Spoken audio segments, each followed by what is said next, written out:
everything is balance, all right? Now, what these people are saying is right. You don't want to be an abuser. Hell no. Okay, you don't want to be an abuser. But there's a line right there, and when you step across that line, now you become a victim, all right? And so you don't want to be an abuser, of course not. But there's never an excuse to be a victim, all right? So it's balance. Everything in life that we get wrong because we're out of balance on one side or the other.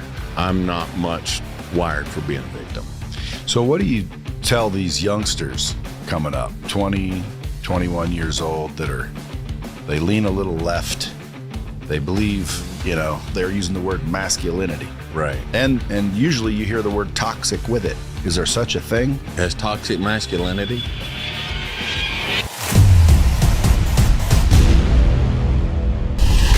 What it is, Brad Lea back again with another episode of Dropping Bombs. Today in the studio, folks, I got a massive treat for you. Number one, because of this individual, we are going to smoke a cigar during the episode.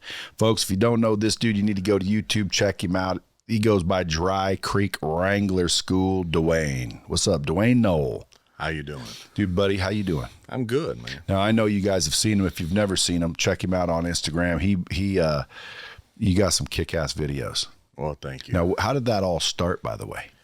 I just wanted to I just started out putting out some videos about horsemanship, saddles and stuff, for young people who wanted to go into wrangling and cowboying.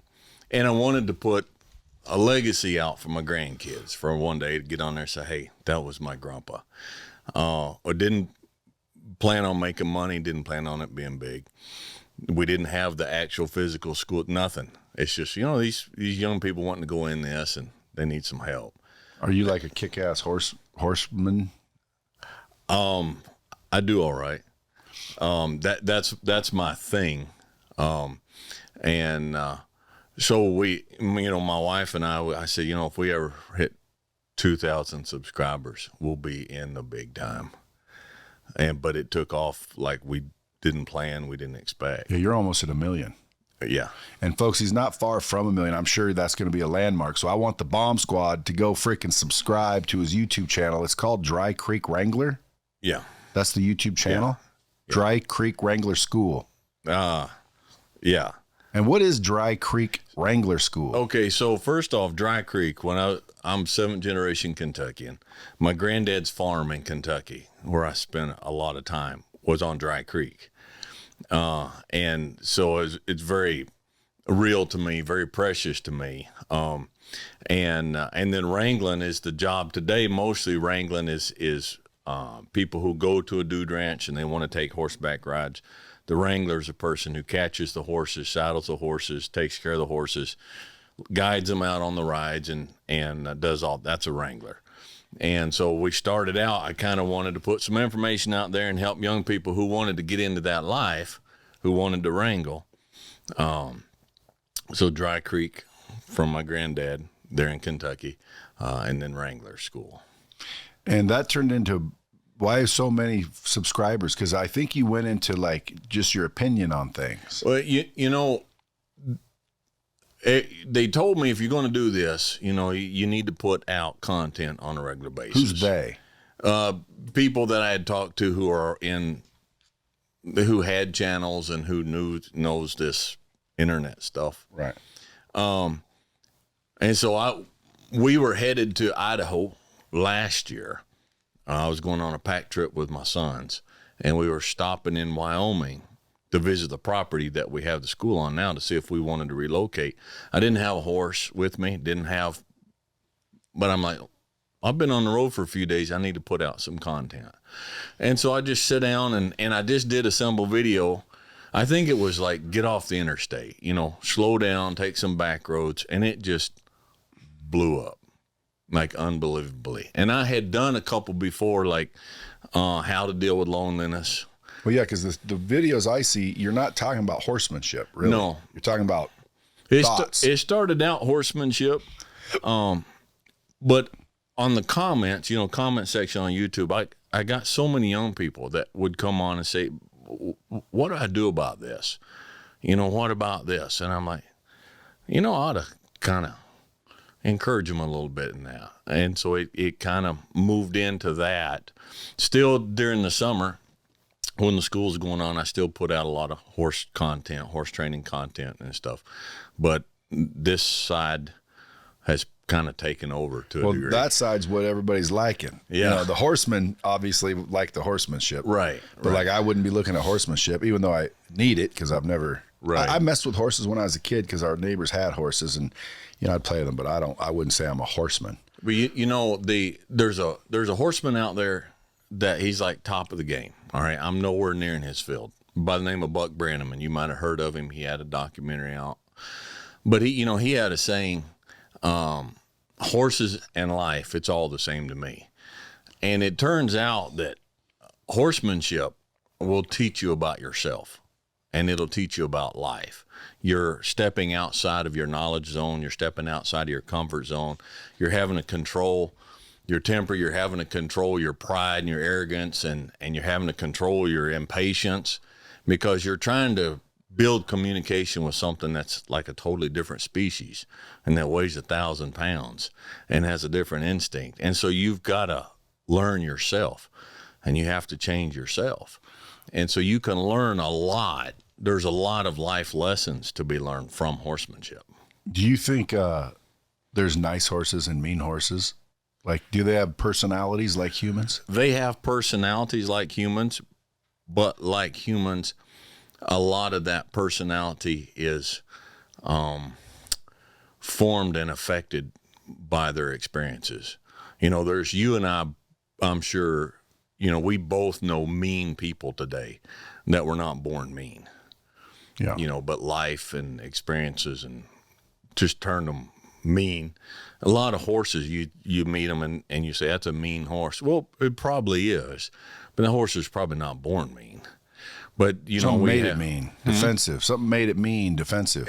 People made it, and so it's defensive. That's exactly the word. But outside of that, we have 10 horses now.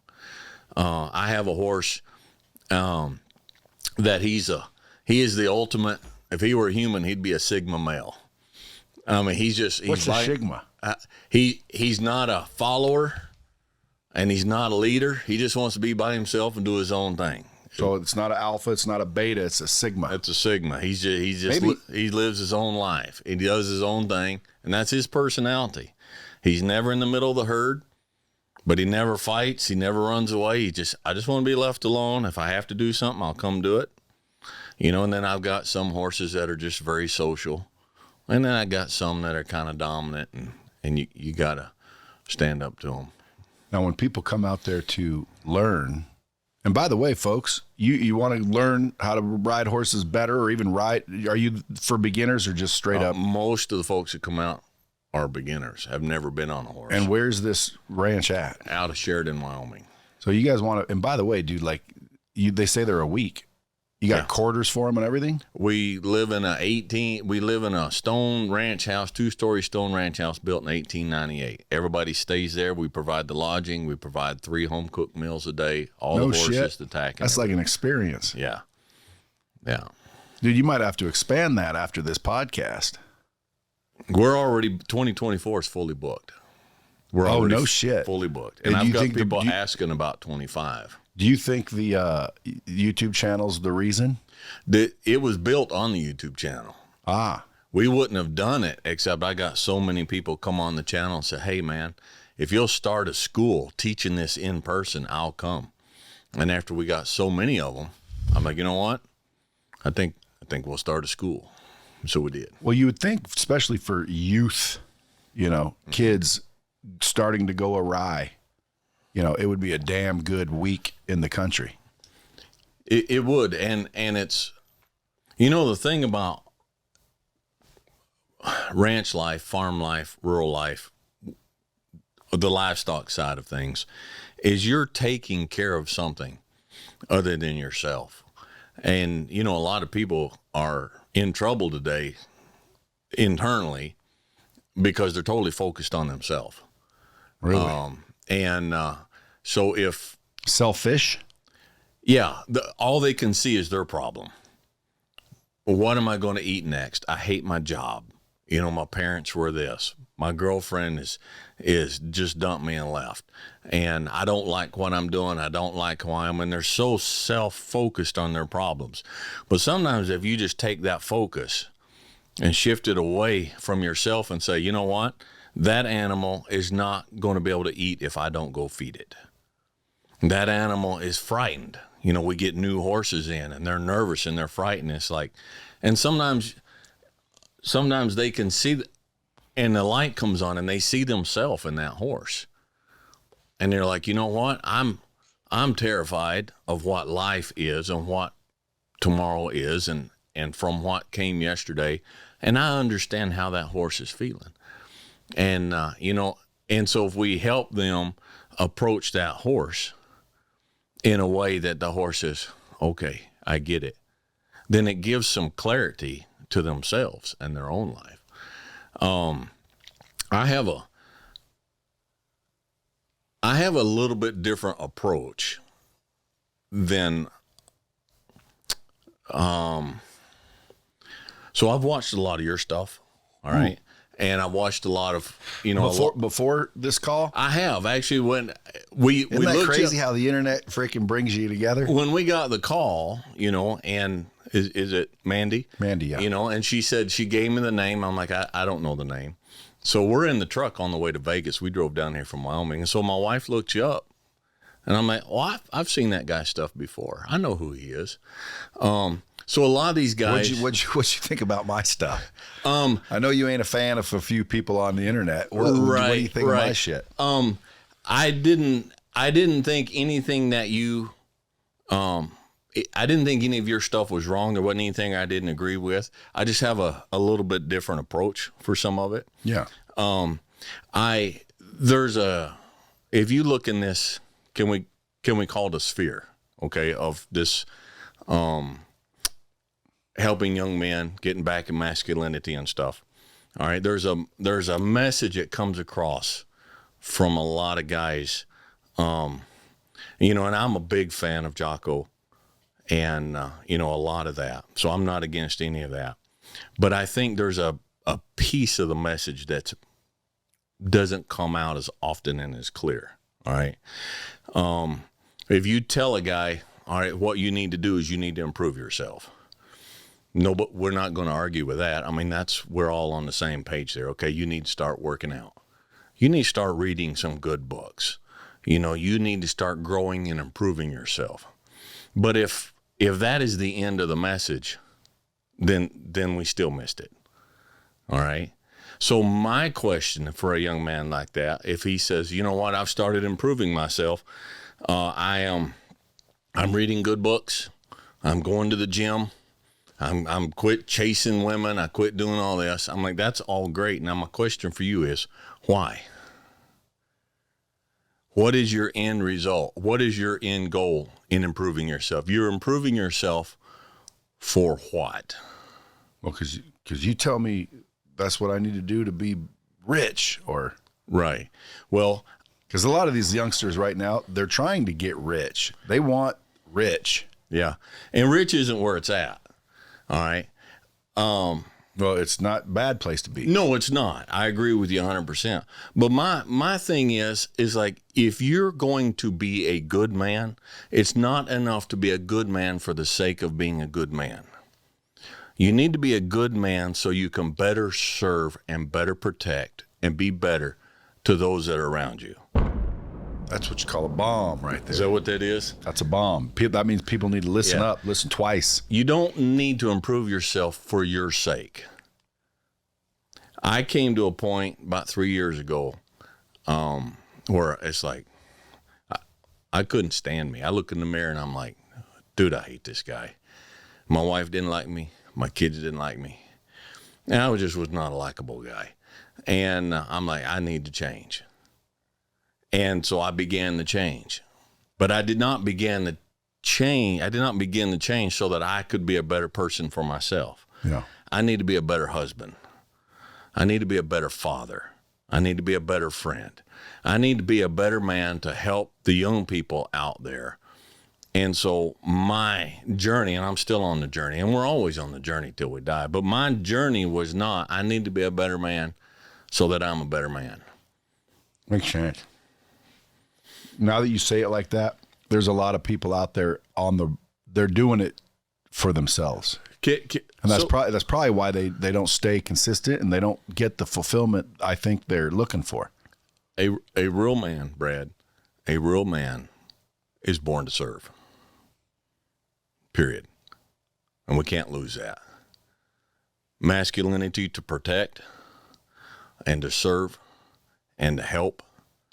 But if we spend all of our time isolated in our gym and isolated in our booth at our laptop trying to make money and isolated in our study, reading The Art of War of Marcus Aurelius and reading all this stuff, and we're by ourselves all the time improving ourselves, then our improvements we can get to the best we can get, and we want it with a net zero. That's my approach. Well, you're better than, I wouldn't say a net zero, because like at least you're better. Well, in case you now encounter this revelation to where now, okay, because like if I spent 9 months in that and got really, really fit or really, really smart or really, really, I say valuable, because the more you read, the more you know, the better off you are to the community. But eventually it's to help other people 100%. But I wouldn't say net zero, because at least you're better. And now once you realize, dude, that was all senseless if you're not going to help. Sure. Now you're in a better condition to help. Sure, absolutely. But I agree in essence, yes. Yeah. So when all the content started like popping off, how did you say, hey, because when I'm sitting here listening to you, dude, you could, if you're booked out all 2024 and into 2025 now, and again, there's going to be people on the show going, dude, I'd love to go out there. I'd like to take my girls out there. Like, I'd like to take my kids out there. There's parents that say, I want to send my kids out there. Dude, you could quadruple in size. We could. But for one thing, the class is 5 people. That's all. A week, only 5 people. That's all. Now, is it with you? Is it with you? Oh, it's me. Yeah, my wife. Well, that's not scalable, Dwayne. What do you mean? It's a good thing you don't care about money so much, because if it's only 5, bro, that you're stuck at that. Okay. You're right. So that's the point. That's a very important point. And I was hoping this would come up today. Okay. When I started this, the channel had got to like 120,000 subscribers. And now Horseman or more the advice people? No, it was Horseman mostly. Okay. That was back when we started.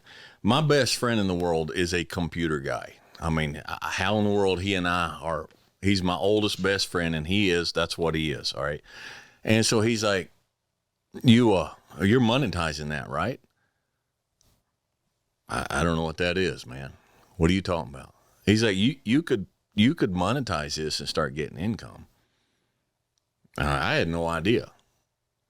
So, and we studied it out, and so we monetized the channel, and income started coming in from it. The point is, we didn't start this as a business to make money.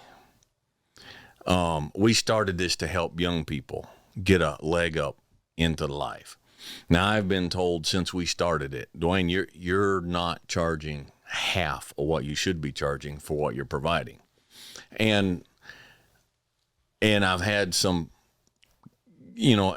advisors and counselors come through, businessmen and stuff, who come through the school and says, you really need to be charging more. And my wife have talked, and I'm like, no, I'm not taking it, because I could do 12 people a week and fill it up. We have a waiting list for next year that's pages long. If anybody cancels, but I can tell you that there's only X amount. Oh, there is only X amount. Which means you're limiting the ability to help the others that are in line, and you're limiting your own ability to. But I went to a week-long horsemanship deal when I was a young man. And if I gave his name out here, he's very well known. All right. Good horseman, nothing there. All right. But when I got there, I spent a week, and I spent, even back then, this was in 2000 and I don't know, 2003, 2002. I paid $1,600 for a week. But when I got there were 12 people.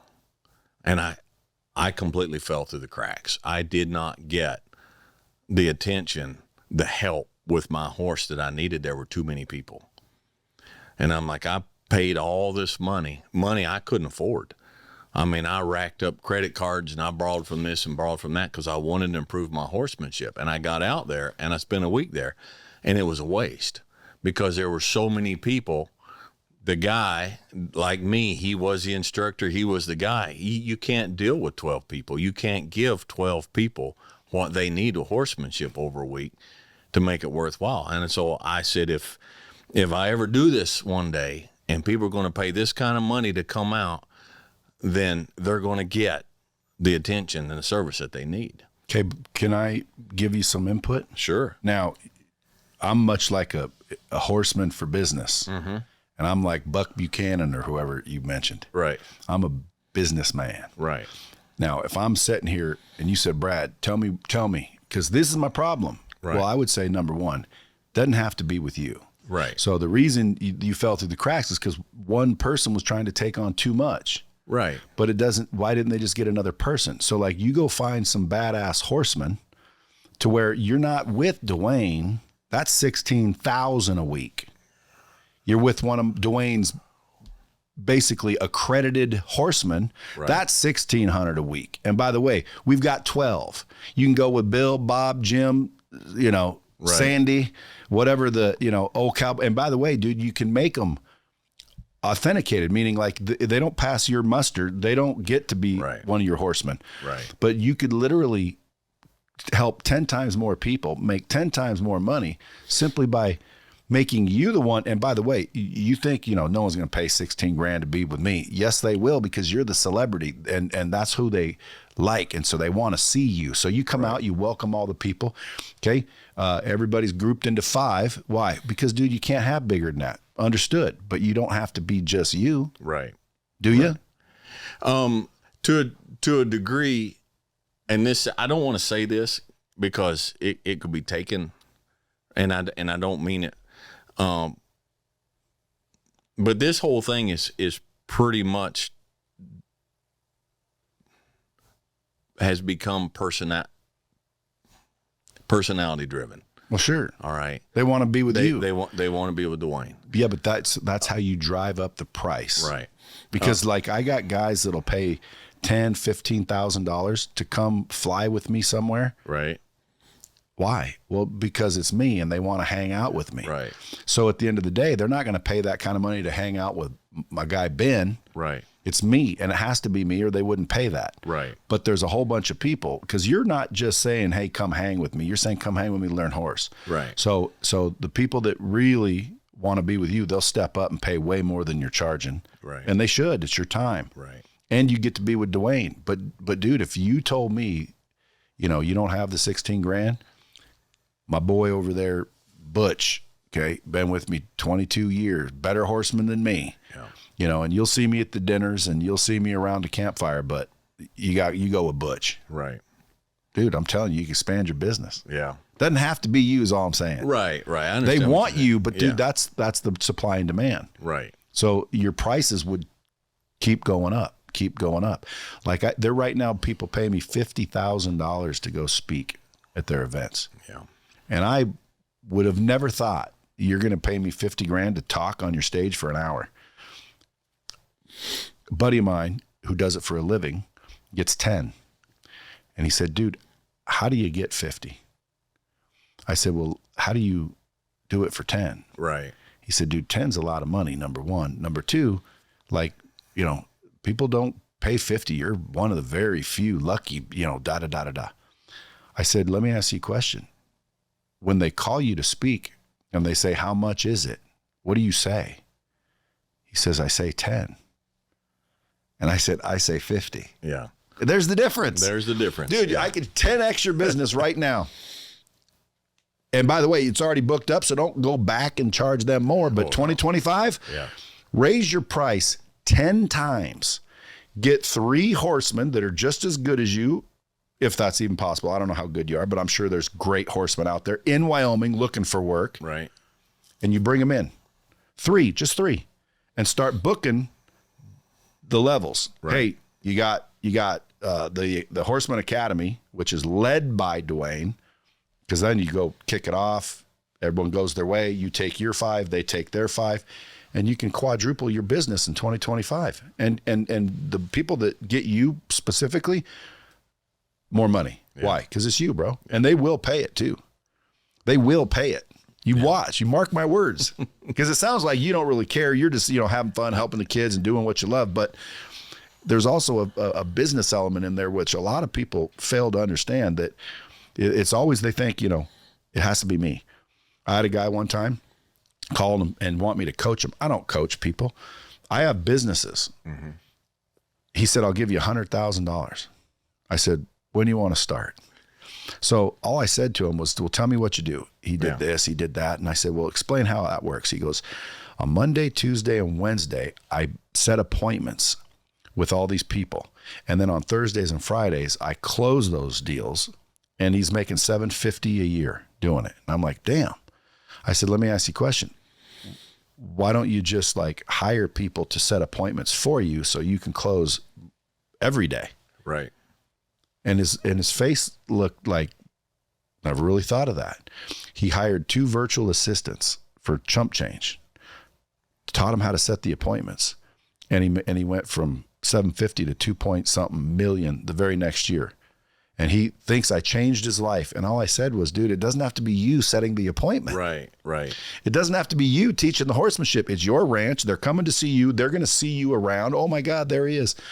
But if they really want to be in your group of 5, well, that's not $1,600 a week. That's $16,000. And I'll bet you anything, you will get people that book you just as quickly, just as fast, but you got a whole bunch of ways now to make more money, and they're still getting help because the horsemen are certified by you. Right.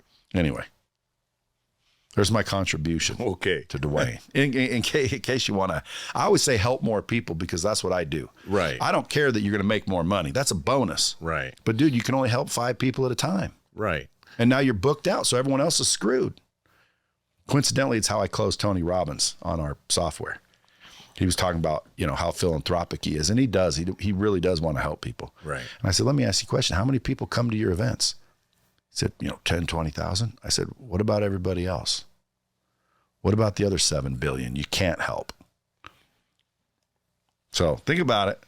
And in 2 years from now, if you're doing that and you got, 17, horsemen coaches that are, and high price for you, just make sure you say, that was a trip to Vegas. All right. Old BL taught me that. But I'm not, and this is probably so foreign to you, you won't even, you'll be like, Dwayne, you're out of your mind. I'm not a businessman. I'm not business minded, and I don't have an interest in it.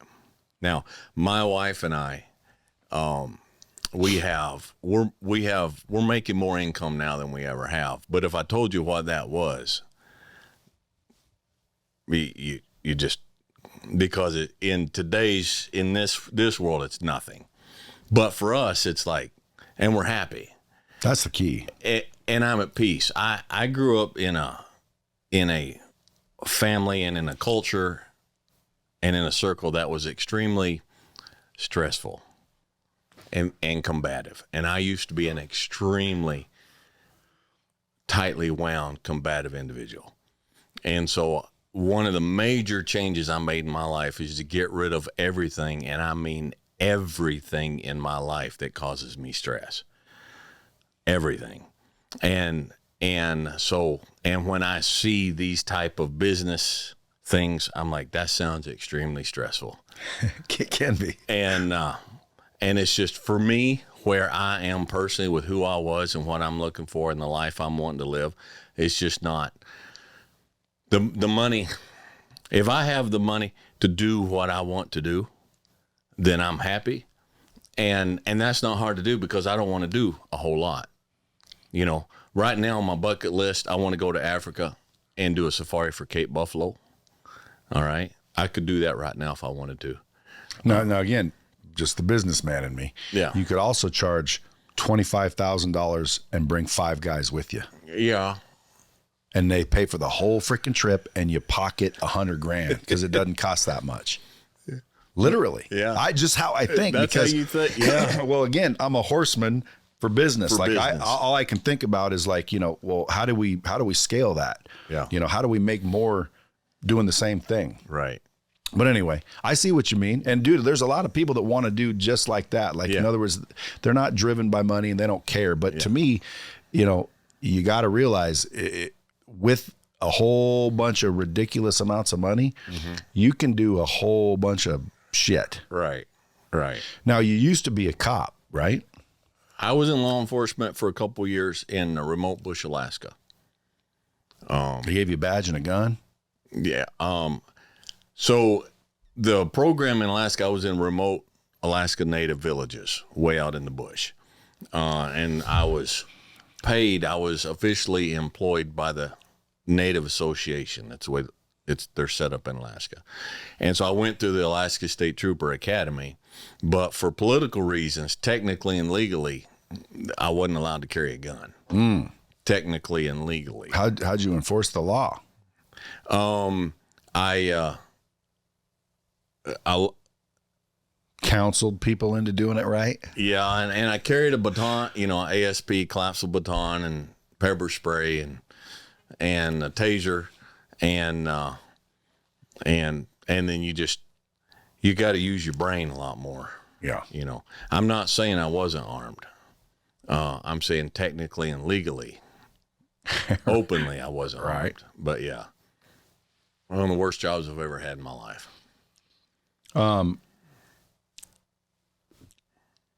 In the videos that I've watched, you're talking a lot about masculinity. What do you think the role of a man should be or is? To protect and to serve the weaker. What about provide? Absolutely.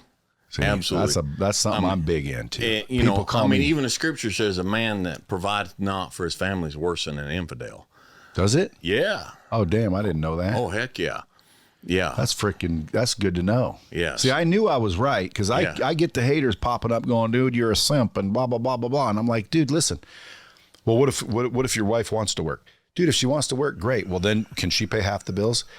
Again, dude, I'm not telling anyone how to live their life. All I know is for me, my girl, she can work if she wants to, and her money's her money.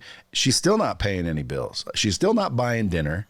I pay for everything. Right. I provide and protect for women and children. Because again, grown men, dude, you need to go out and provide and protect for your own. Right. I'm not here to provide and protect for you, but if you're weaker, if you're a child or if you're female, I probably would. Like, what do you see when you think, because I see videos a lot. I watch these videos where like someone's being attacked, a woman or a child I've never really focused on the weak men, but let's call a woman. Woman's getting attacked right in front of you and you look the other way.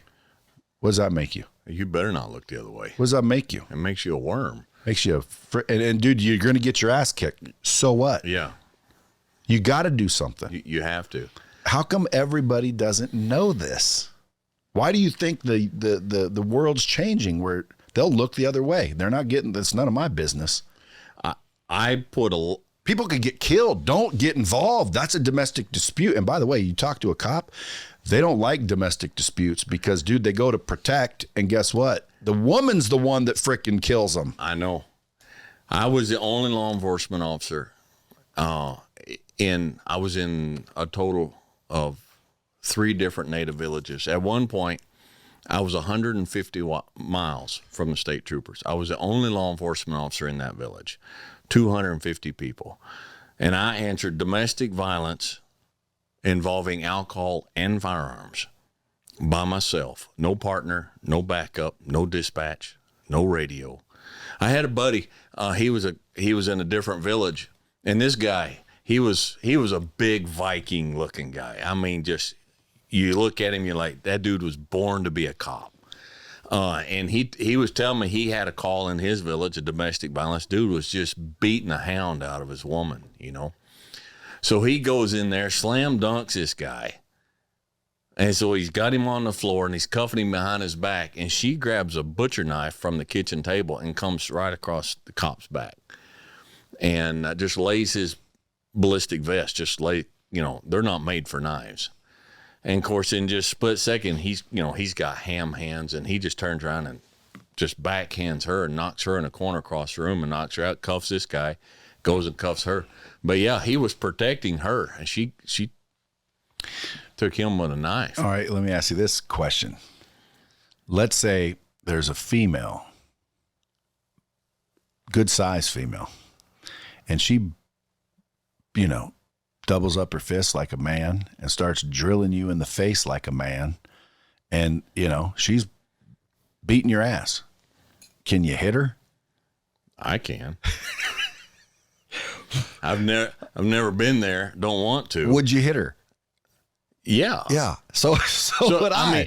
I just had a video where I said, listen, you should never hit a woman, no matter what. Don't hit them unless they're hitting you like a man. And I ain't talking about one slapped you. I ain't talking about one punched you. No. They're beating your ass like a man. They know how to fight for some reason. So if she pulls a gun on you, would you not shoot her because she's a woman?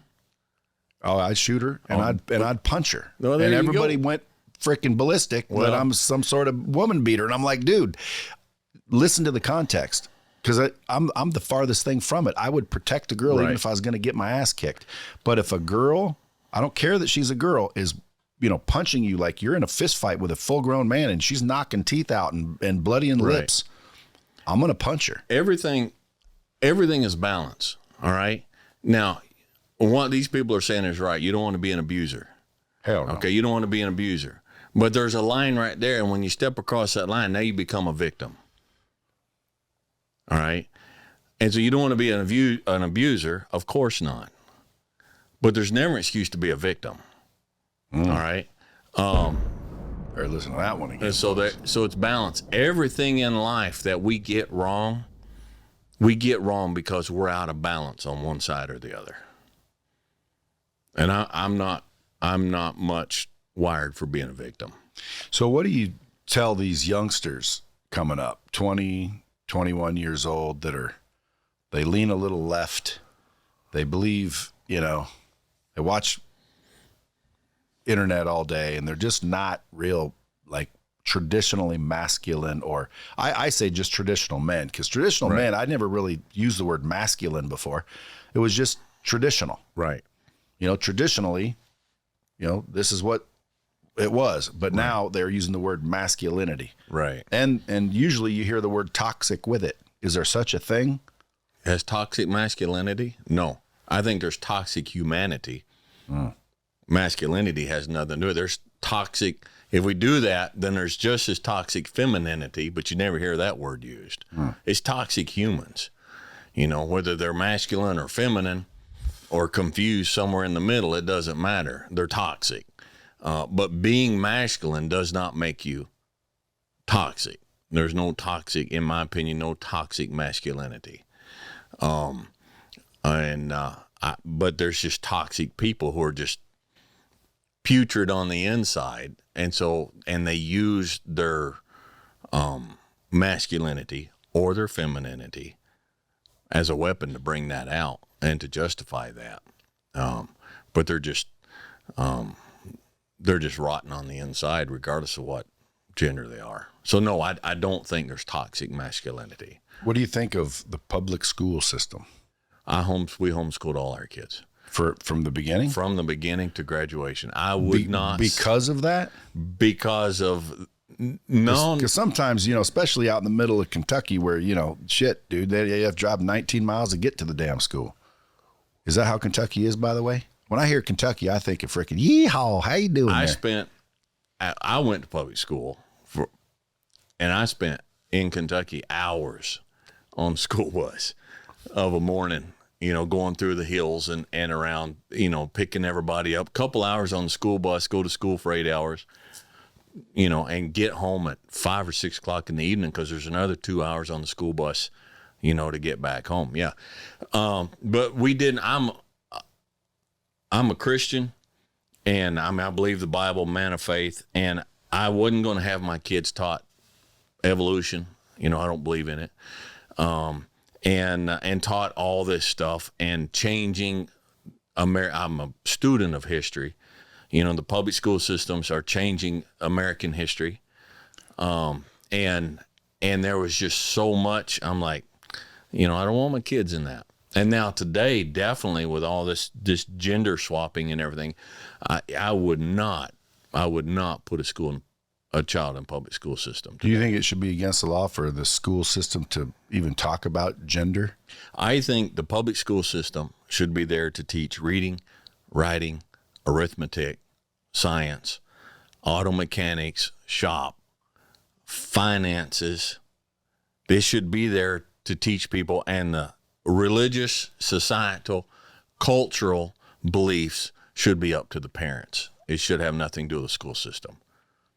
Period.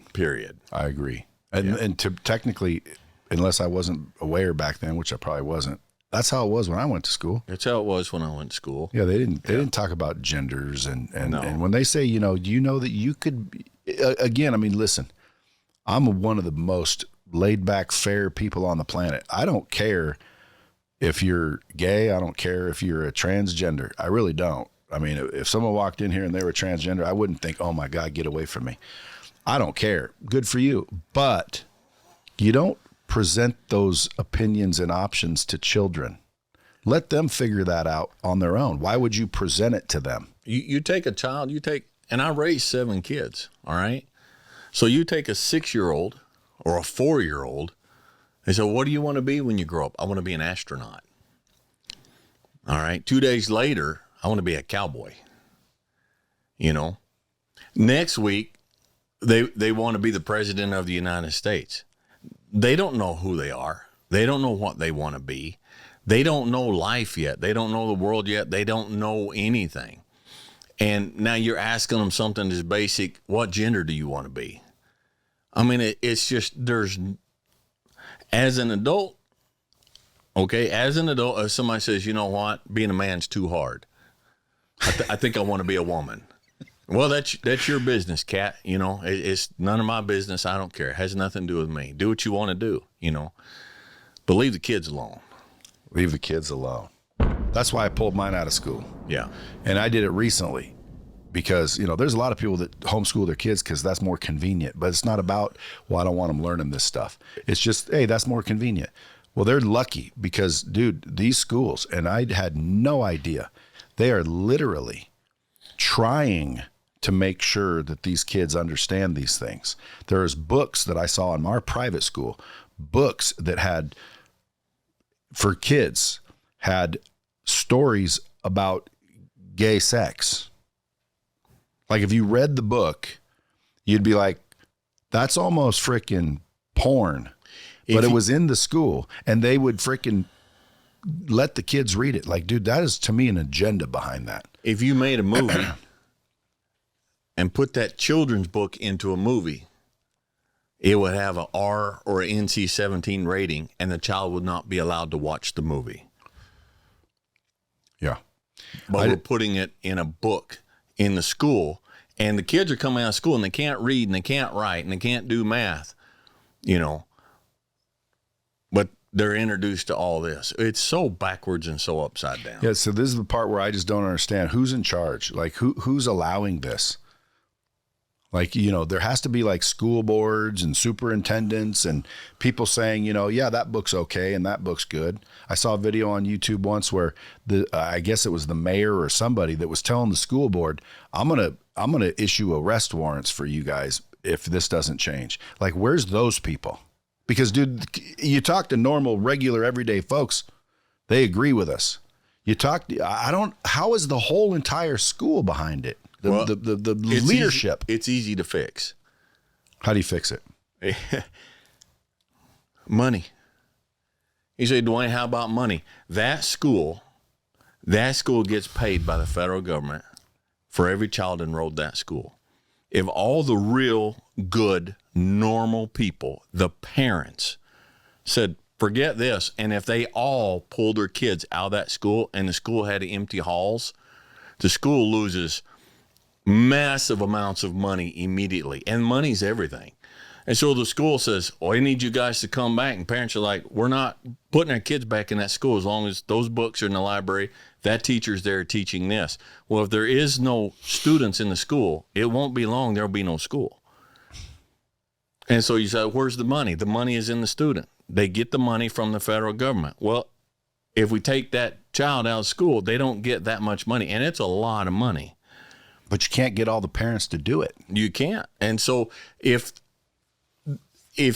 parents don't know enough, and I'm probably going to offend some folks here, if parents don't know enough or don't care enough to say, I'm pulling my child out of that septic system, then, Brad, there's nothing we can do for them. It's their child. And we can sit back and wring our hands about what's happening to their child, but it's their child. And if they won't step up and make the hard decisions, then it just is what it is. Society seems to be a little bit more, let's use the word fragile, right? We don't want to offend this person and we don't want to offend that person. How come no one's worried about offending normal people? Like if I say, and you'll get suppressed on internet for these things, but if you say anything about, I'll use gay as an example. Right. Matter of fact, I was booted off a live one time because I said, hey, have you seen the clown that hides from gay people? Have you ever seen it? No. You haven't? Oh. I walked into that one. Poor dumb pot kettle doesn't come down from the hills. Hey, that's all I said is, hey, have you seen the clown that hides from gay people? And the guy goes, no. I'm like, you haven't? And all of a sudden I got kicked off the live. And so I called him back on his cell phone because he was still on his live. Yeah. And I go, dude, I think they just kicked me off, not because I said gay. And now because you could hear me through his phone, he got booted and suspended for 7 days because I was saying the word gay. Now, again, maybe they don't want to offend anybody. Well, what if that offends other people? Like, how come what made society so fragile, do you think? Never used to be this way. No, it didn't used to be this way.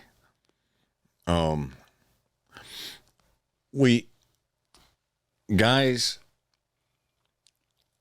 and gals, okay, the real people that run this, that build this country, that run this country. Now, I don't mean run it from, but I mean the ones who drive the buses and drive the trucks and fix the cars and build the stuff and check out in the store. When social media came along, when the news came, this is just my opinion. I'm not an authority on this. When all that came along, we were busy working jobs. All right. We were raising our families. We were going to church. We were living our life like we had been. The other side jumped on and they grabbed the megaphone. They grabbed the news studios. They grabbed the schools. They become the professors. They become the teachers. And so, as I said, I think on the last video I just did, we're not the minority. We're just not the loud ones. And so we gave the microphone to the loud ones. I think that's what happened. And they hammered it and hammered it and hammered it till we grew up a generation that's what they've heard, so it must be right. And I think the mouth won is what I think. How do you think you get those traditional values back?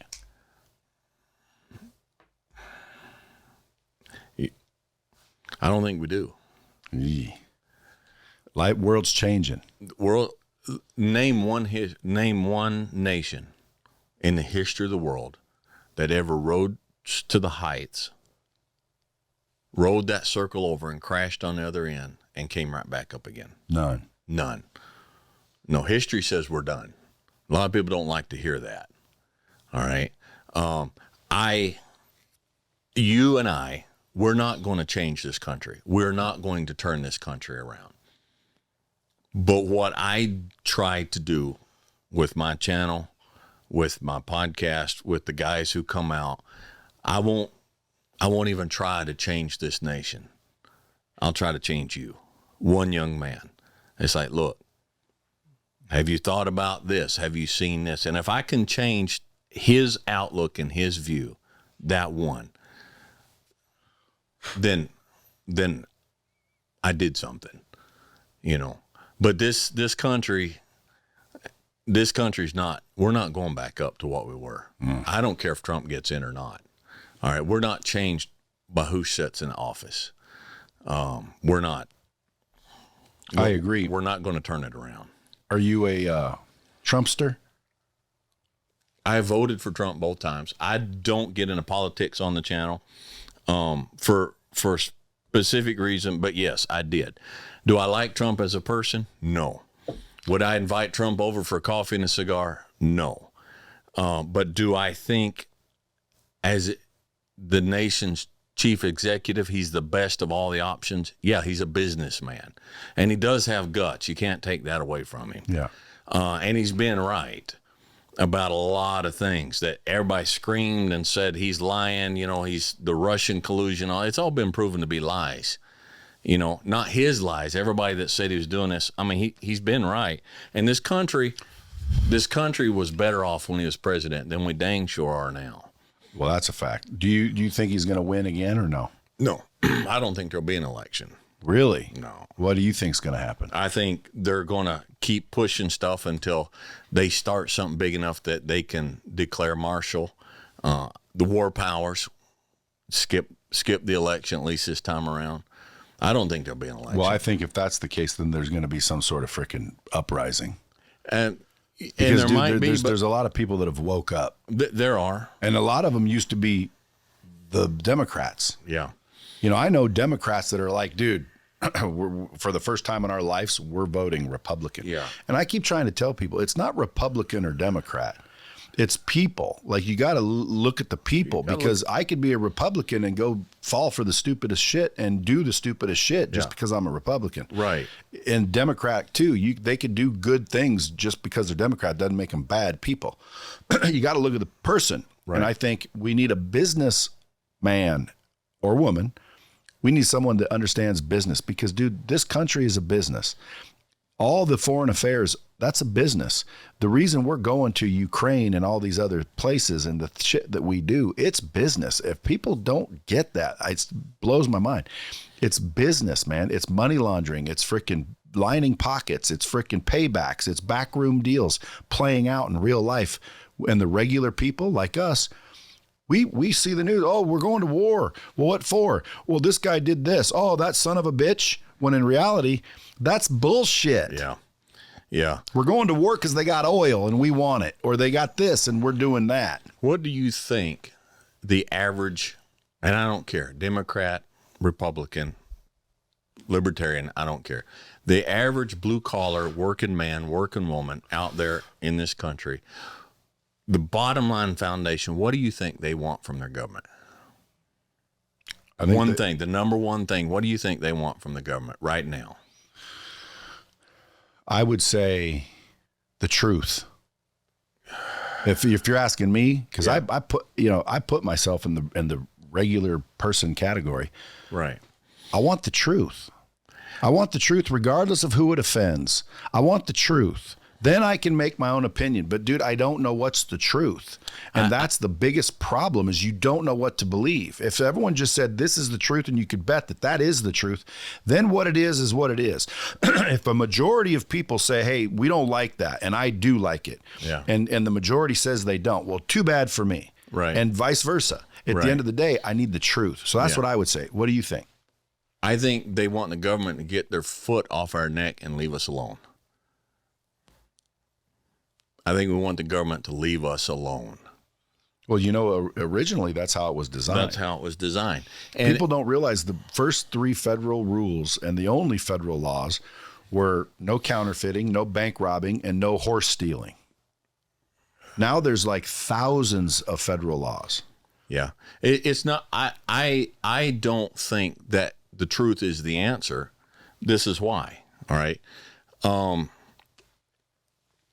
If the government was to stand up and tell the truth about the COVID pandemic, I say, well, okay, this is what it was and this is why we do it. That wouldn't change anything. The regulations are still there. We know the truth, and the truth bites.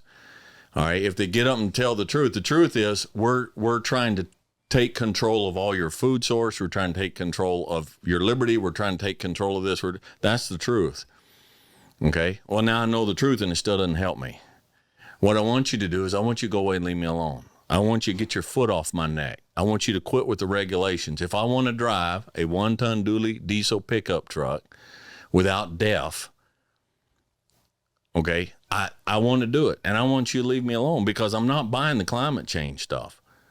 How many of these climate czars who have talked about rising oceans have oceanfront property? A lot of them. How many of them fly around in private jets? All of them. Okay. So it's lies. It's all lies. And I want the government to get their foot off our neck and leave us alone. I don't need you to educate my children. I don't need you to regulate my business. I don't need you to regulate my banking. I don't need you to regulate my milk. I don't need you to regulate my hamburger meat. I don't need you to regulate my wheat. I don't need it. Just leave me alone. We did fine. We did well. We did better when the government left us alone and let us handle it. I don't need you to regulate my finances and my money because you mess it up every time you do because you're getting your hand in there. Now, do you think that's ever going to happen? No. Yeah. No. Power corrupts. Absolute power absolutely corrupts. And now they have absolute power. And they're not going to turn it loose. You know? Nope. So, but I'm not one of these guys. I'm not a hand wringer. I don't go around just frothing at the mouth and carrying on. It's like, it is what it is. It's the reality. It's been the reality of governments and mankind from the beginning of the world. And it's not going to change now because human nature is what human nature is. And until God comes back and says, all right, y'all, I've had enough, and he steps in and fixes it, it is what it is. Do you think that's going to happen one day? Oh, yeah. Oh, I know Soon, it is. While we're alive? I have no way of knowing that. I think it's not. Because they've been threatening that for thousands of years. Hadn't happened yet. Yeah. And that's been said, that same thing. That's been, been saying it for years. Even the Bible said they're going to say, you've been saying this for years and it hadn't happened. But one day. And nobody knows. What do you think? Obviously, if you're a Christian, then you follow Jesus. Mm-hmm.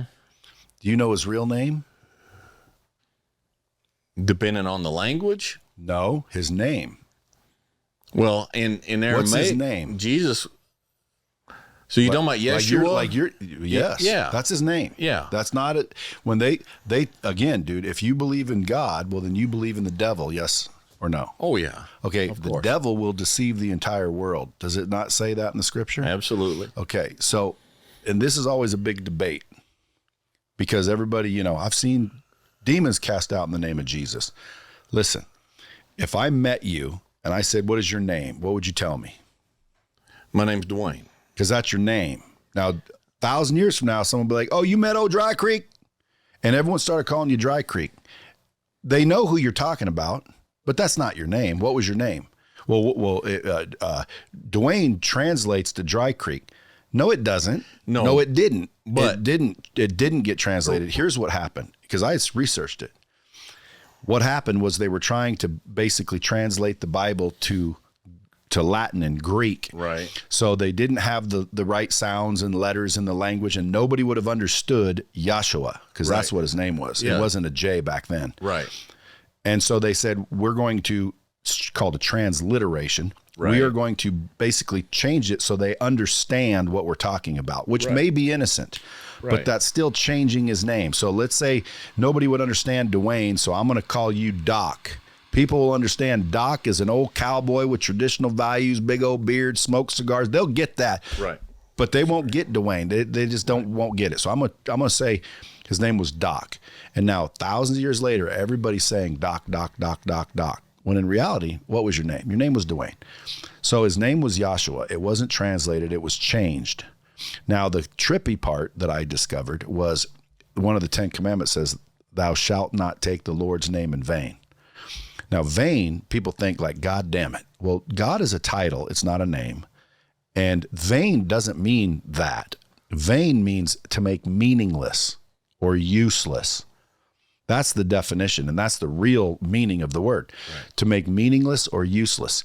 So I ask you, how much more useless can you make a name by not using it? Like, I'm just never going to say Dwayne again. How much more useless can I make your name if I never use it again? Well, so we're making it meaningless by not using it. Right. So you got all these people praising Jesus. We know who you mean, but that's not his name. Right. And he says, don't make my name meaningless. Right. Now, why would anybody want us to break a commandment? Why would anybody want to confuse us? Why would anybody want us to be deceived? Why would anybody do that? Well, the Satan would want us to do that. Right. And he's going to deceive the whole world. That's what the scripture tells us. So how come it's so hard to believe that maybe that's a deception? Well, it may be, but I've been in 9 different foreign countries, and I've spent extended period of time in some of them. All right. Now, my first name is not Dwayne. All right. My first name is Stephen. I'm Stephen Dwayne Noel. Now, if I go to Mexico, and I've spent time in Mexico, all right, that's Esteban. All right, it's a translation. Stephen is Esteban in Spanish. Is it? Yes. Do you know that's spelling, though? That's spelling and pronunciation. So for example, a word is first and foremost phonetics. Right. So whatever your name was spoken. Your name was spoken. So if your name is Stephen, it literally is Stephen in every language because it's a sound. And in order to try to get you to make that sound, we create letters. So I could say, oh, it's Stephen, but your name is phonetic. It's verbal. It's Stephen. It's a sound. Right. So how do you replicate a sound? So when someone says, in Spanish, my name is Miguel. No, in Spanish, your name is Michael. It's just they don't know how to pronounce that, and they wouldn't make sense. So they try to get you to say it, and it's pronounced different in there, but your name is still not different. Well, your name is Stephen because your parents gave it to you, and they decided, and that's what it is, and it always will be in Chinese. Have you ever seen a guy with a Chinese or a Chinese guy working somewhere, and his name tag says like Bob, and you know his name's not Bob because he has an accent and he's Chinese, and nobody can understand what his name is. So someone goes at one point, "What's your name?" And he's like, Ng Chang Chang, and you're like, "What's your name?" Ng Chang Chang. What? We're going to call you Bob. Yeah. And he says, okay. And so now he goes, Bob. Why? Because no one can pronounce my name. No one can spell my name. Right. And it's easier just to say my name is Bob. That's, I believe, what happened. Because your name is a sound. So if we take that, all right. So let's take talking about Jesus, Yeshua, all right, or in Spanish, Jesus. Okay. So let's take that and let's set it here as okay. We accept that. All right. Okay. But is that more important than following his teaching and his truth? It's not.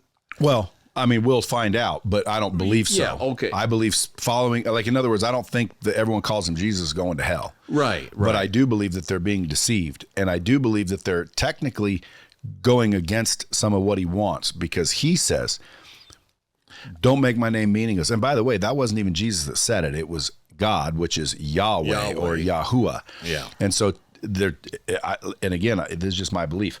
Yeah. People say they're one and the same. They're the same. And I say, no, they're not. And I can prove it with a simple question. Right. What did Jesus or Yahshua, what did Yahshua say when he was on the cross? He looked up and he said something. Well, he made 7 quotes, but one of them which was, why hast thou forsaken me? Who's he talking to? Himself? Well, the Father. Well, why's he got to ask that question if it's him? Do they have 2 different thought patterns? How does one person not know what the other person's doing if they're the one and the same? Because he wouldn't ask that question, is my point. He wouldn't ask that question if he knew. Okay, he doesn't know because they're separate. They're separate. And by the way, who raised Yahshua? Who raised him from the dead? Himself? No, the Father did. But so the Father did. You get in when you get What into if the Father didn't? He'd still be in the He ground. wouldn't. But when you get into the Trinity, that really gets people. And I believe in the Trinity. Okay. All right. So in Genesis chapter 2, God said, let us make man in our image. Right. Okay. Now, what is the image? What did he mean? I have 2 arms and 2 legs and a head, so we're going to make man look like that? Okay. I don't believe so. Because in the book of James, it talks about there are 3 that bear record in heaven, the Father, the Son, the Holy Spirit, and these 3 are one. They're one, okay? Now, I believe, this is just what I believe. I believe that God is a Trinity, and when he made us in his image, he made us a Trinity, okay? Now, there's a huge difference. I have a body, I have a soul, all right, and I have a spirit. There are 3 separate. My spirit is not my soul. My soul is not my body. They're 3 separate, but together we make up one. But they're separate. But they're separate, okay? Yeah. But if my spirit were to leave, I'm dead, okay? I can't separate them out. They're 3 different ones, but we're together, like the egg, you know, the egg shell, the egg yolk, and the yellow, all right? I believe God is one body. He has a body. Jesus Christ became God in the flesh, all right? He has a spirit. We have God, the Holy Spirit, and he has a soul, God the Father. Now, being God, what God is capable of doing, God is capable of separating the 3 different parts of his oneness. God the Father, God the Son, God the Holy Spirit. They're all one, okay? But he's able for his spirit to be over there and his body over here and his soul here. And he's still one God with the 3 parts that make up the one God, the body, soul, and spirit. So if that's the case, then why did the body have to ask the soul what was happening? Well, like my body. So my soul is me inside, all right? You ever had your body say, what is going on? Oh, yeah.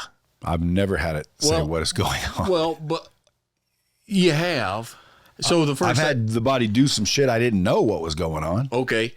Because we're separate. The first time. You're not your body, correct? No, absolutely. So okay? you're separate. So the first time you stand in the shower and you've been watching these videos and you've been watching Huberman, all right, and these guys. And so the first time you tell your hand, reach out there and turn that water to freezing cold. All right. And you do. And your body's like, oh, you know, that freezing shower. Your body's like, what the heck is going on? Why did you do that? Your body is revolting. Your mind knows, your intelligence knows why you did that. It's good for the body. Your body is convulsing and shivering and saying, why in the world are you doing this? Well, figuratively, yeah. Yeah, metaphorically. But it doesn't ask you, why are you doing this? No, but it doesn't know why you're doing it. It's not conscious, your body. Okay, but your body reacts when you do something that beneficial, but contrary to what your body knows. Your body tries to escape. Your body tries to, this is out of my comfort zone, okay? And God in his wisdom knew that Jesus Christ, he was all God, but he was also all man. And he had to succeed as all man. And so part of that success as man, Hebrews says, without faith, it's impossible to please God. So Jesus had to succeed. His humanity part had to succeed in the area of faith in the Father. Okay, so he had to have faith. And so for him to have faith, God the Father had to put up a curtain at times and say, look, I'm not going to explain to you why I'm doing this. Because who sinned in the garden? Man sinned, all right? And so man broke the law. Well, women, technically. Well, okay. But as men, we are responsible for our women. Amen. Okay? And so it fell on man. So man is the one that broke that law with God and caused that separation between God. Therefore, it was man that had to get it back. But man can't get it back because man's a sinner. So God had to come down and become man and live 33 and a half years and not sin and succeed as a man in order to bring man back to God the Father. So the Bible talks about how you've got God the Father here, and he's righteous and holy. Okay? And you've got sinful man here. And they're separated. There's a great chasm between them. God cannot touch man because man's a sinner. Man cannot come to God because God's holy. So God became a man and lived without sin. So he succeeded as a man. So as a man and as God, he's the only in existence who has the power and the authority to reach out and take the hand of man, because he is a man. Man messed up, so man had to make it right. So Jesus now is the one who can take the hand of man because he is a man, but he's a man who did not sin, so he can take the hand of God and reunite man and God back together. But he had to do that as a man, and he could not do that as a man if he had all of the knowledge and all of the power and everything of his godhood. Then he could not pass the test of faith as well, because without faith, it's impossible to please God. Well, that all makes sense, but think about it like this. You and your son, pick a son, whichever one, and you say to me, hey, if you want to talk to me, you need to talk to him. And by the way, if he says anything, me and him, we are so aligned if it's basically me saying it. Right. So if you want to get to me, go to him. And anything he says is the same thing I would have said, because basically we're one. Right. It's the same concept, except for you're not actually one. You are separate. Even though, no, we are completely aligned. Anything he says, I'll back up. And not only that, I've raised this boy.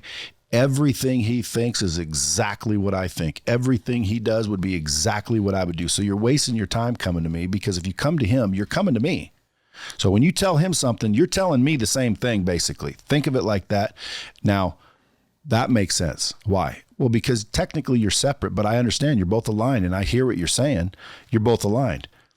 But you're technically not the same, because if someone took out a gun and shot your son, you're still alive. You're still there. And your son, by the way, might be confused as to why you decided something.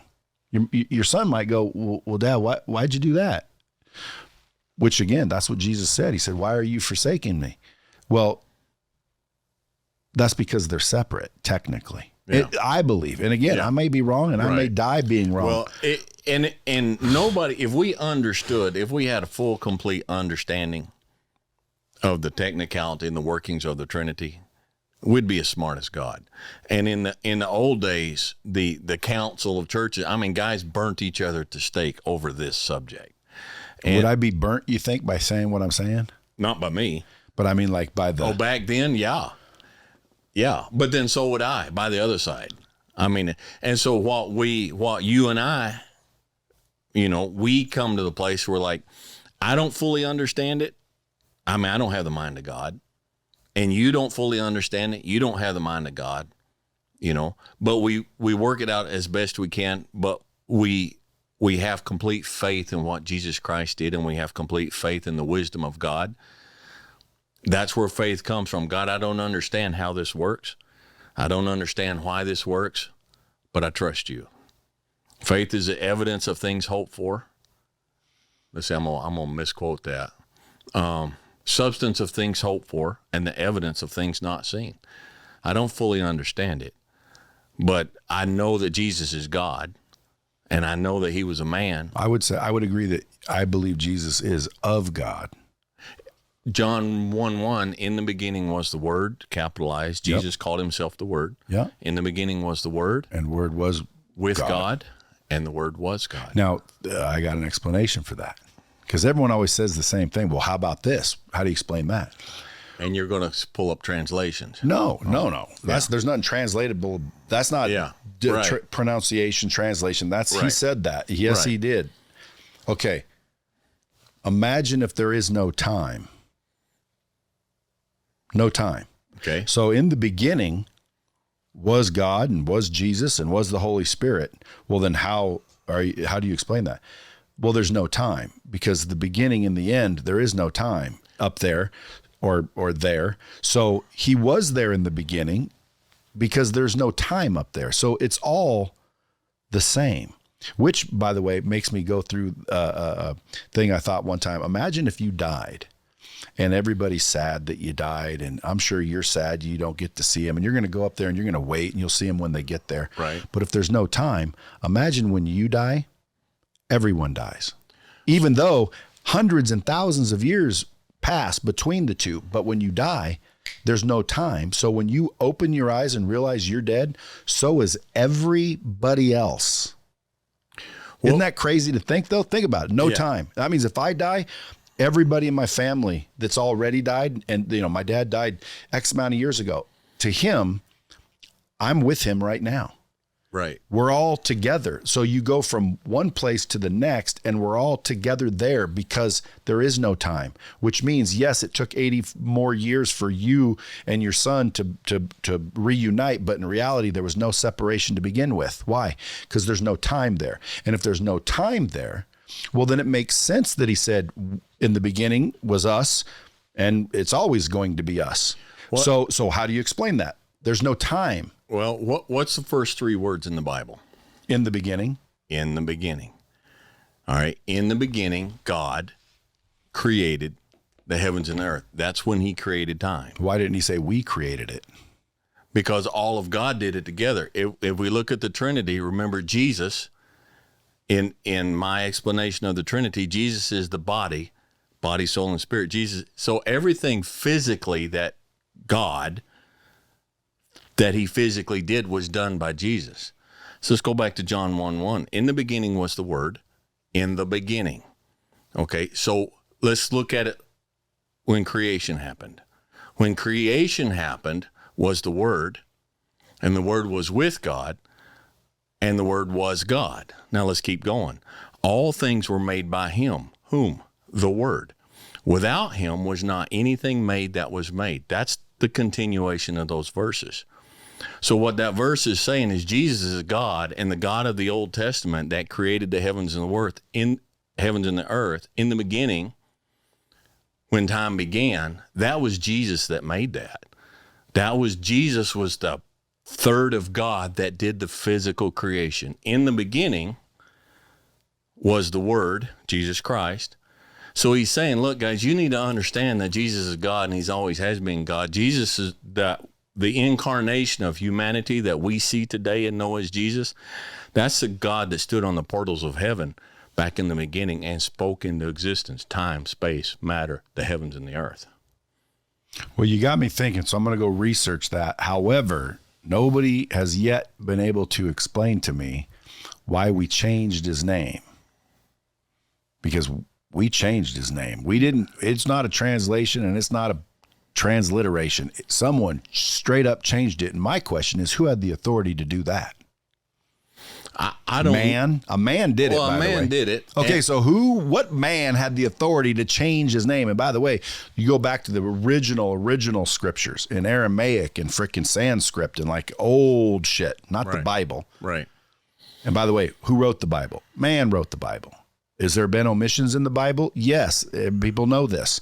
So the Bible's man written, but go back to where man wrote the scriptures too, but supposedly inspired by God. So you go all the way back. He used to give us his name.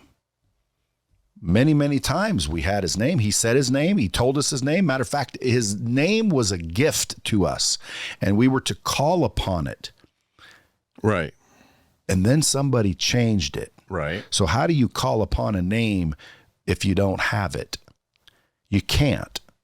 Now, if you don't think that there's something there, because people always like, well, Brad, listen, that's not what I believe. No, I think that's not what you believe because that's what you were taught. Right. Because, dude, someone had to teach you what you believe, and then they taught them, and they taught them, and they taught them. And my question is, isn't there a scripture that says, seek? He wants us to seek, and ye shall find.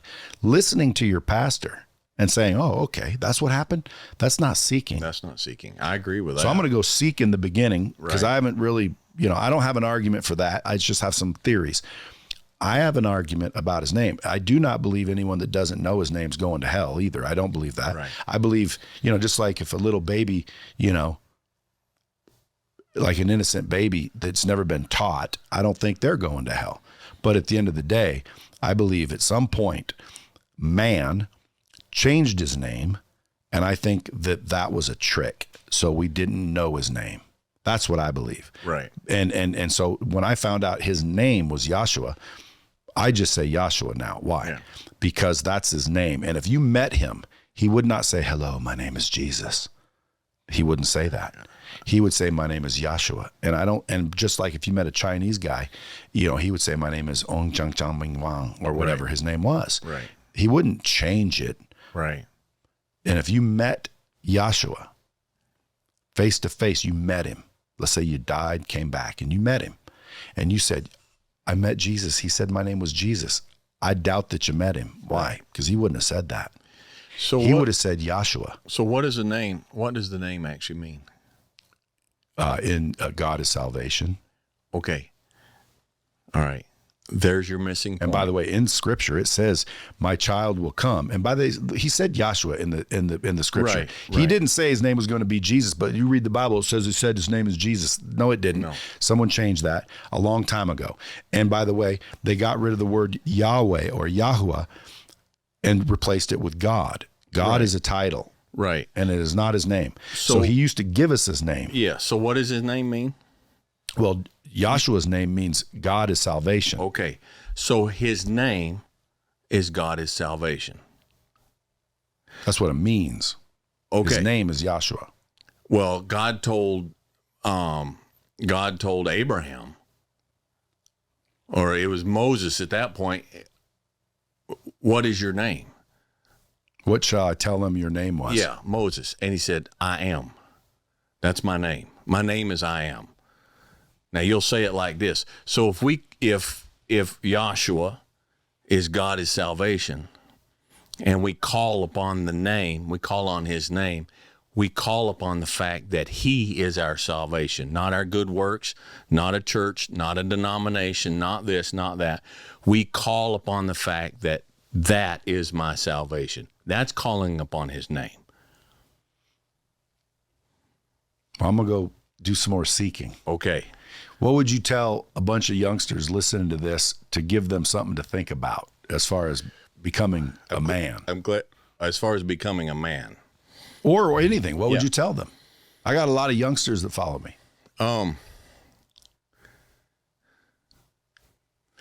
Okay, so we have a guy. All right. The guy has a job.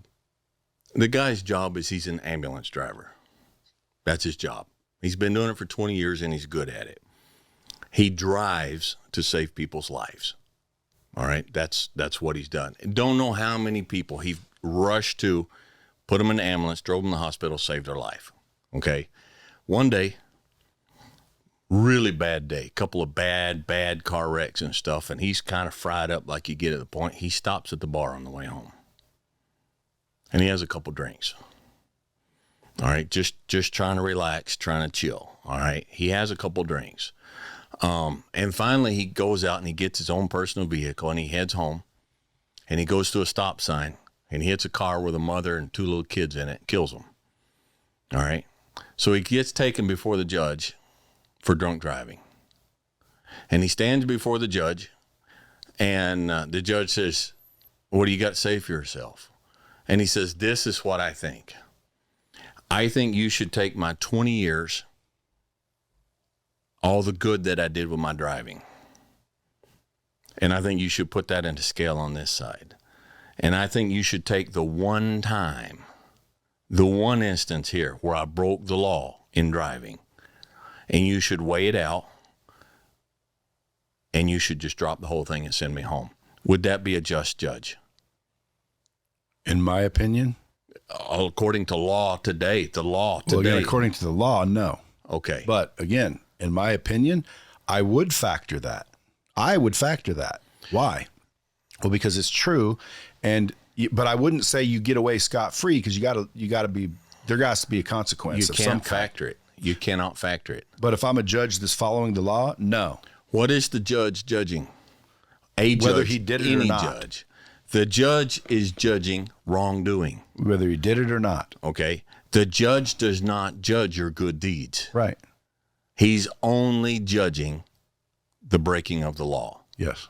So we get the idea that we're going to stand before God and God's going to judge our good deeds and our bad deeds. Not so, because that's not justice. Judgment is you broke this law. Well, then I'm screwed. No, you don't have to be screwed.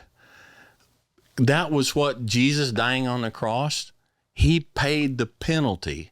Our good deeds have nothing to do with it. God the Father wants to make sure in the name of justice and righteousness, he wants to make sure that the bad has been paid for, the penalty has been paid for. That's what the whole Jesus dying for, his death paid for us running over that. And up to the point or forever? Forever. Well, then why do people have to stop sinning? People, if you become a child of God, as the scripture says, and Christ, the Spirit of God, that third part of that Trinity, comes and dwells with you, you change. And we're still going to sin because we're still in the flesh. But our desires are going to change.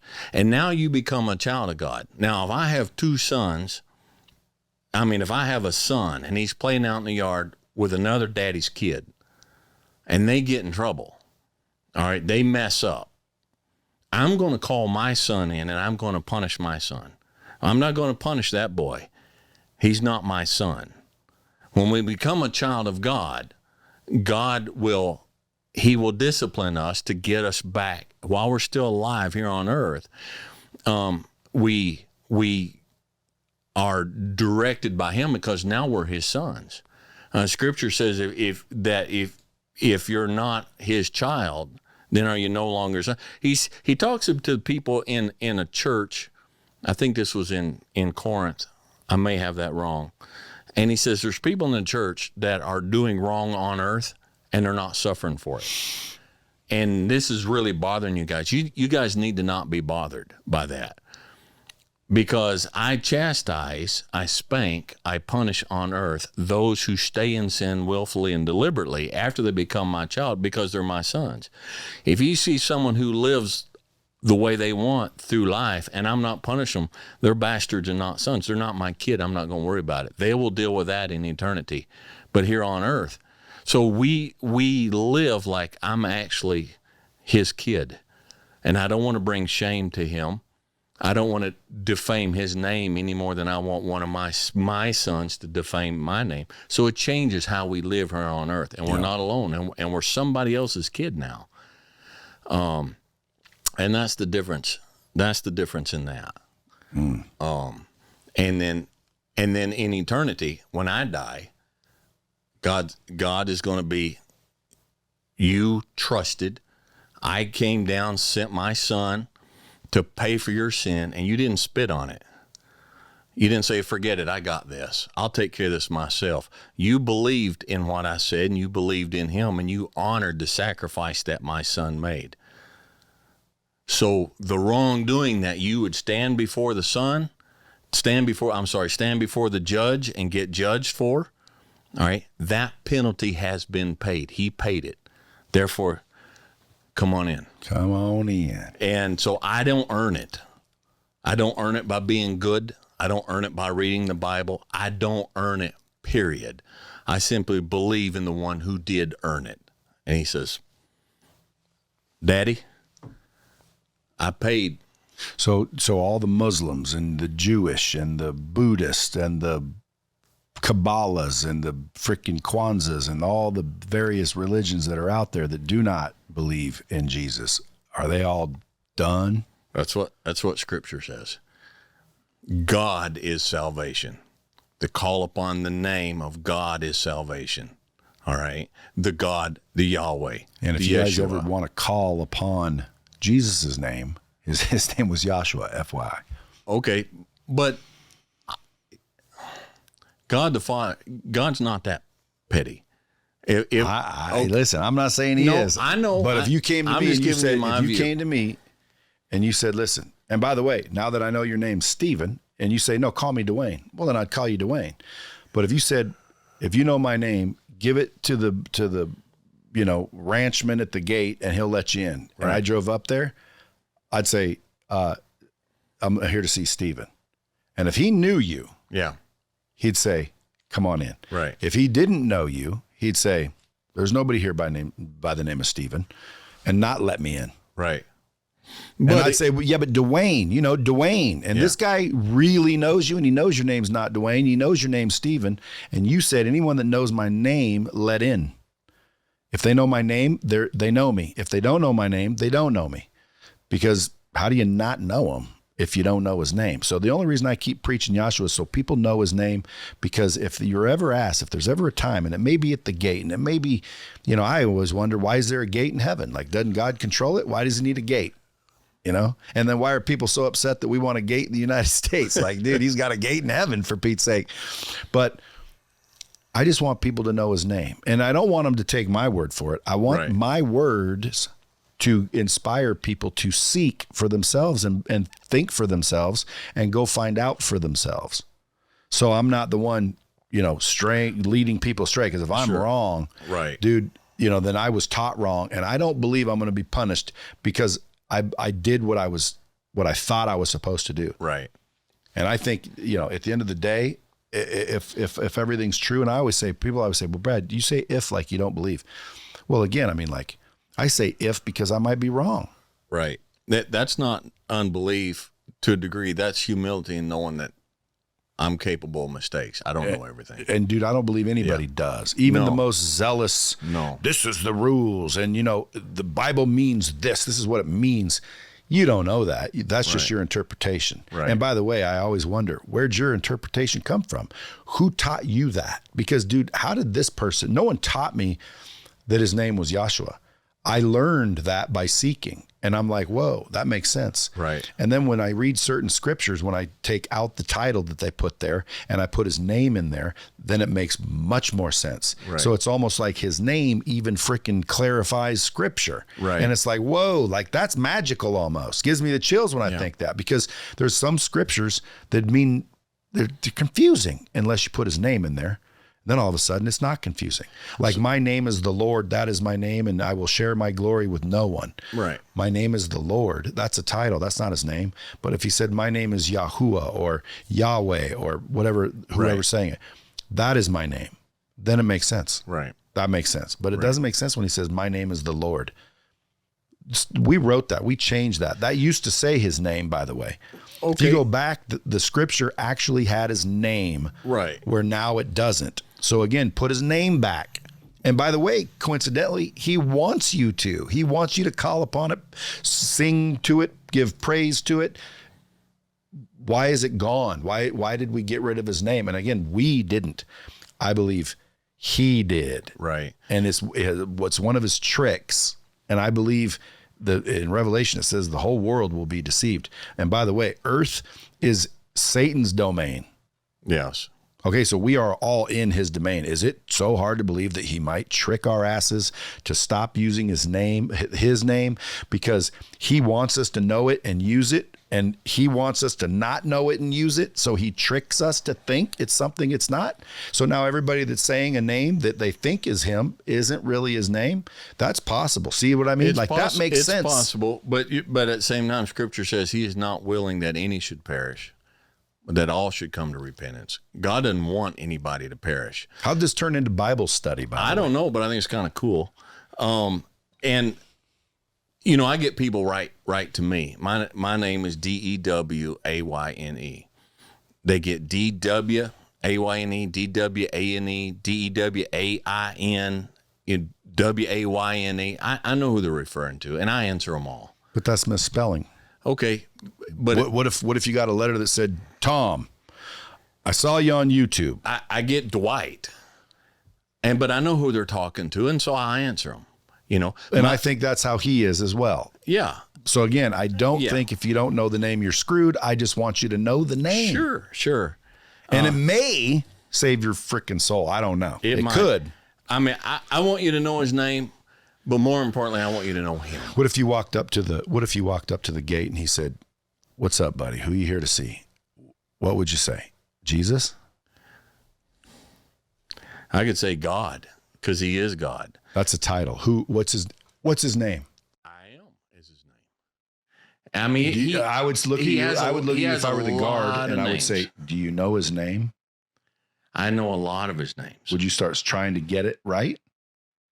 But he has a lot of But names. if you weren't being let in, would you keep going until you got it right? Oh, I'm not worried about being let in. That's settled here on earth before I ever get to the gate. All right. What's the one thing you would tell the youngsters listening? So maybe they can get a little chance in life and straighten up or drive or, take a right instead of go left. Chill out. Just chill out. You don't have to have all the answers. You don't have to have everything right. Just relax, one step at a time, stay balanced, and do the best you can. Good advice. Sage advice. Folks, if you guys want more advice, go to his YouTube channel. What is the actual channel title? It's Dry Creek Wrangler School. Yeah, go Google in YouTube or search in YouTube, Dry Creek Wrangler School. What about Instagram? Where are you at there? I think it's Dry Creek Dwayne. I'll tell you right now. My wife takes care of so much when it comes to this internet stuff. It's Dry Creek Dwayne, all lowercase, all one word. Dry Creek Dwayne. Brother, I appreciate you coming in. And appreciate you giving the good words to the audience. Well, this has been one of the most fun and the most unusual podcast I've done. And I don't do a lot of them. I have only done a few, but this one, I've thoroughly enjoyed this. Well, I appreciate it. And folks, listen, pay attention. Go follow this man if you want horseman lesson. And by the way, what's the difference between a horseman and a cowboy? It's in the word. Cowboy uses a horse to work cattle. They're all about cows. A horseman focuses on his relationship with the horse. So would you say you're a cowboy? No, I'm a horseman. You're a horseman. I'm a horseman, not a cowboy. What about TV? Do you watch Yellowstone? I hate that show. You do? Oh, man. It's a great show. It's a terrible show. Because of reality? Part of it, and mostly it's just sewer. The cowboy stuff isn't real. The very first episode, my wife and I watched, and I turned it off after that. Because it wasn't real? Yeah, it was ludicrous. where the character, the younger brother, Casey, all right, he goes out and there's this wild stallion that's in the way with these utility workers. And so he goes out there and supposed to catch that wild stallion and load him up in a trailer. And then when he backs up at the reservation to the round pen, opens up, that wild stallion somehow or another magically has a leather show halter on, and the whole thing from the beginning, I'm like, well, if this is what it is. I've worked ranches. All right. You're not going to have barrel racers living in the bunkhouse with the cowboys. There ain't no ranch in the world going to do that. All right. And there ain't a real cowboy in the world that's going to let himself get branded by anybody. It is a proud field. And so the whole concept, and there's just a lot of bad people doing a lot of bad stuff to a lot of bad people. And it's just, no, I don't. Garbage. What shows do you watch? Any? I don't even have a TV. Duck Dynasty? You don't have a TV? I don't have a TV. What about old Phil from Duck Dynasty? Phil, if I've heard him say a lot of good stuff. I know who he is. Yeah. But no, I don't have a TV. I don't hardly watch any movies or anything. Well, how'd you watch Yellowstone? I was over at somebody's house and they had it on. I think it was at my son-in-law's house. If someone comes out to the ranch, do you have TVs in their quarters? Nope. There ain't a TV in the place. Damn. If you want to watch TV, you can stay at home. You don't have to pay me and come all out to my place to sit there and watch a dang TV. What do they do? What do they watch after they go to bed? Like, because I like to go home, flip on the TV, and fall asleep. We have if they've got to get on their phone, we have cell service. They can get on their phone and pull up their Paramount Plus or whatever they got to do if that's what they're into. But by the time we get done with the riding and the saddling classes and all these classes and then after supper we go out if the weather allows and we sit around the fire. We build a fire out there and most of the time they sit around the fire and they're usually pretty tuckered. By the time they're done with that, they're ready to go to bed. Is there any show on, you don't watch TV. I was going to say, is there anyone that's more real? I always thought Yellowstone was like real cowboys. It ain't real. Huh. It's not real. Not working cowboys. Damn. No. Well, it's for entertainment purposes. It's Hollywood, man. Well, shit, there's the real deal, folks. Go follow him. Until next time, keep it real.